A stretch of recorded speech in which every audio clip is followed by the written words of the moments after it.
نن مې درته د پند نه ډک داستان راوړی. تمه ده تر پایه یې وګورئ او زما چینل در سره سبسکرایب کړئ. وایي چې د یوې ښځې خاوند د 3 ورځو لپاره د کوم کار په خاطر بل ښار ته تللی و. کار یې په 2 ورځو کې خلاص شو او د شپې ناوخته یې ځان کور ته ورساوه. د کور دروازه یې بیرته کړه او سیده د خوب کوټې خواته لاړه. ناڅاپه یې ولیدل چې د خوب د تخت په سر د بړستنې نه 2 جوړه پښې، یوه د سړي او بله د ښځې بهر راوتلې وې.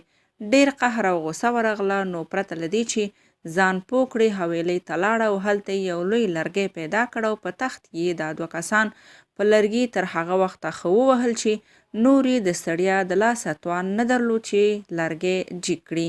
د ډېرې ستړیا او تندې له کبله یې غوښتل چې پخلنځي ته لاړ شي او له یخچال یخې اوبه وڅښي.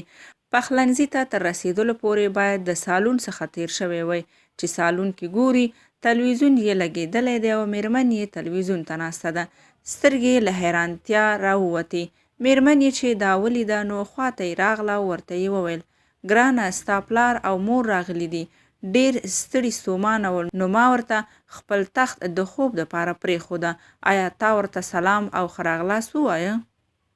نو درنو لیدونکو، هیڅکله په غوسه کې کومه فیصله مه کوئ او هیڅکله مخکې له پوهېدو قضاوت مه کوئ چې وروسته به ډېر پښیمانه یې.